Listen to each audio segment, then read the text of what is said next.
Hi, and welcome to July 2nd's edition of Scripture and Song. It's good to see everybody again.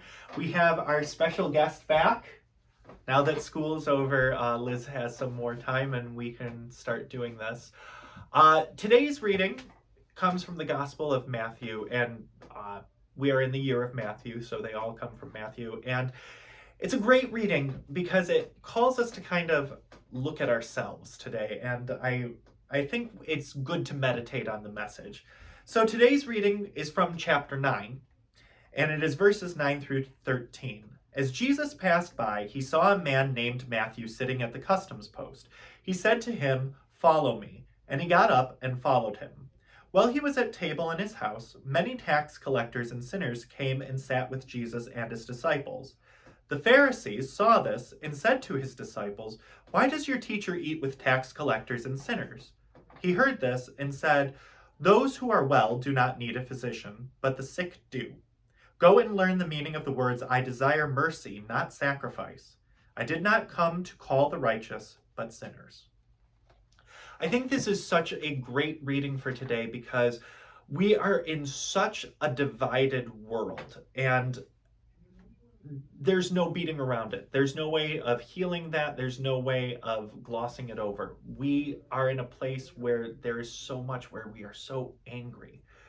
But I think our way of getting through that really comes through Jesus with his words of being with sinners. When he reprimands the Pharisees, what is Jesus doing with these sinners and unworthy people?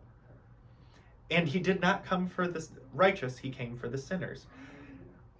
My career as a church musician started actually in the Protestant church. I grew up Catholic and I worked for the Protestants for some time, and now I work for the Catholics again. And a saying that a friend of mine always used to say, and it was older than what, it didn't originate with her, but she always used to say it to us, is that the church is not a gathering place for the perfect, it is a hospital for the sinners, which very much ties into what Jesus says. Too often I feel, and you may disagree with me, but we seem to try and be gatekeepers, where we are making the decisions of who is worthy and who is not worthy. Well, none of us are worthy. None of us are perfect. None of us are flawless. And Jesus calls us to kind of witness to our own flaws rather than worrying if somebody else is getting something that they shouldn't be. And I think a lot of our division comes from that in our modern world, where we say, no, they shouldn't be getting that. I should be getting that. Or I'm better than them. If we could take a step back and say, where do we have to witness in ourselves? Instead of worrying about everybody else being worthy or deserving, we could get much more on track to a peaceful world. So today's song is The Eyes and Hands of Christ. We're called to love each other. We are called to be Christ to one another.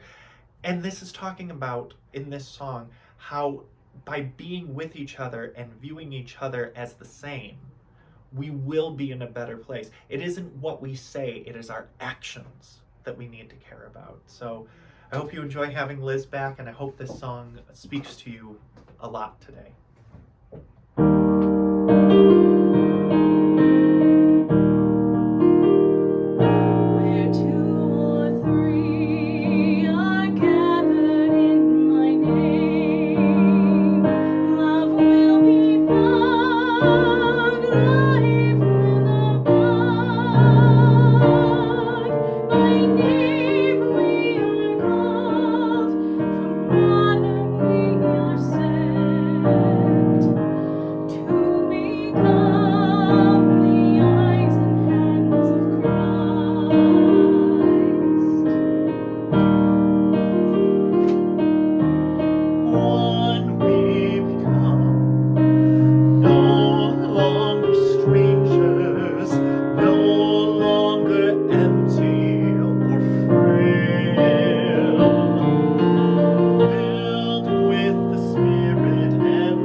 So ask yourself this week, how can you become the eyes and hands of Christ? How can you look to yourself to improve yourself and not worry so much about judging those around you and accepting them when they decide to come? God bless you, and we'll see you soon.